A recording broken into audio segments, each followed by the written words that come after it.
Can you please introduce yourself? I am Andrew Lords. I'm Macy Lords. How long have you been married? In November, it'll be 5 years. How exciting is that? Are you guys excited for that? Yeah. Does it feel like almost 5 years for you? Well, we've been together for about 10. Wow.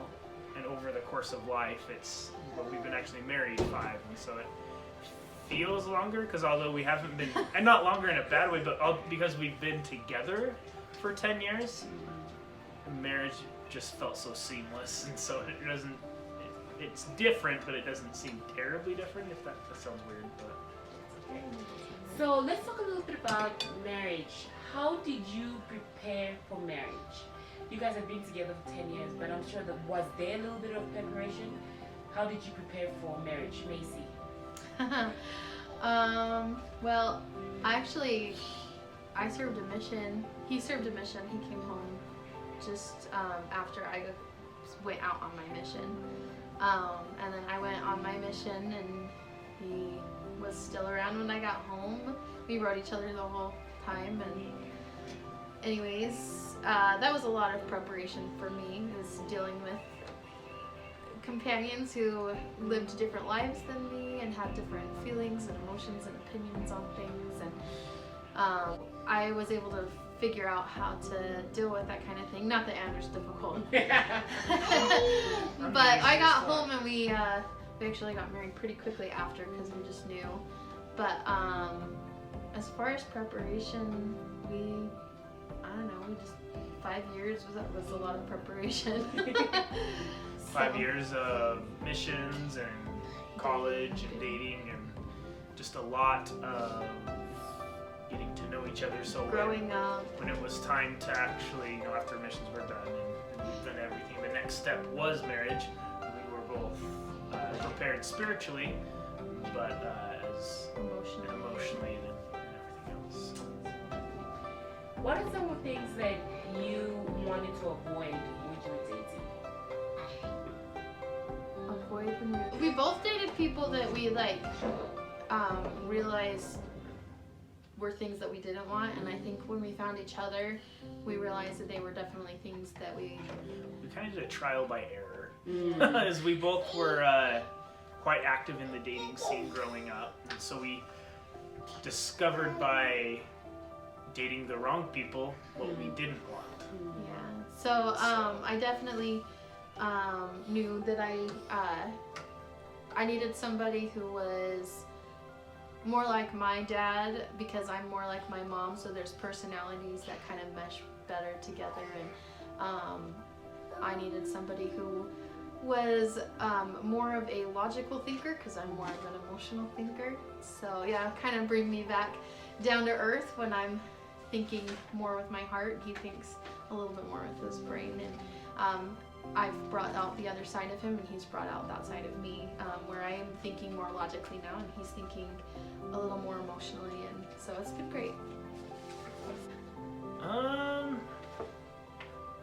Like dating, exclusively? Exclusively, or trying to find someone. What would you share? What would you tell somebody who's really looking for something or someone to date? I think it's important to early on know each other's love languages. I know that sounds really cliche, and people have heard about it and they're like, okay, whatever, that can't be that important, but it really is. For him, his is quality time and physical touch, and for mine is just quality time, really, and acts of service.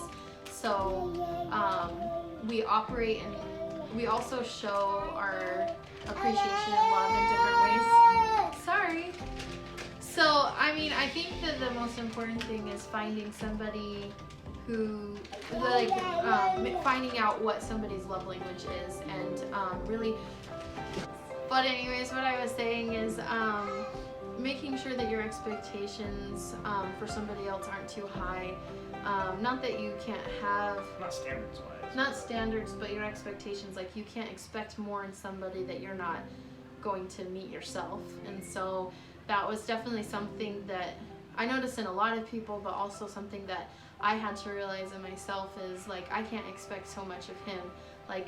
If I'm expecting him to have the kitchen clean when I come home from whatever I'm doing, then you know I have to be able to be doing the same thing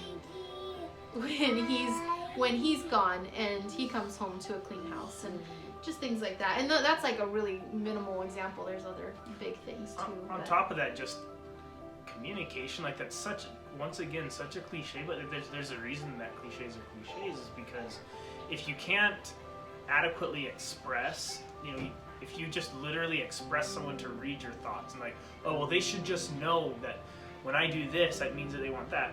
What is wrong with saying, hey, can you rub my back? Or hey, can you clean the kitchen? Well, the kitchen's dirty, so he should just assume.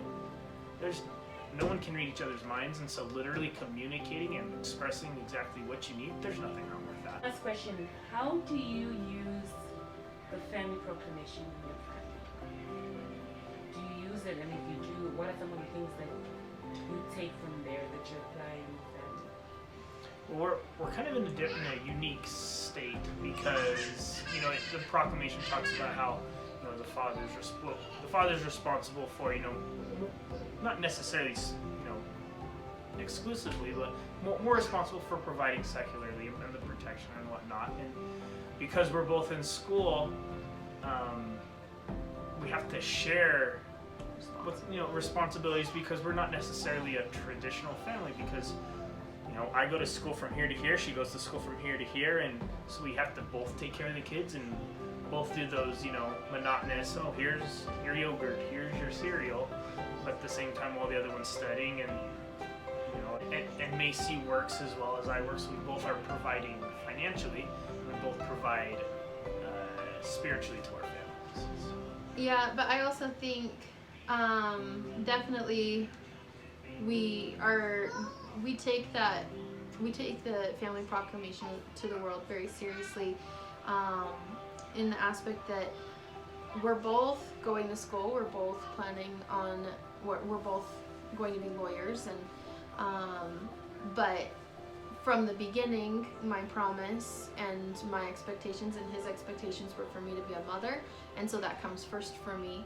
And so of course my job is going to be very important, but my kids' spiritual well-being and physical well-being and just everything, my life is my kids, as far as what is important to me. Obviously my husband is the most important next to God.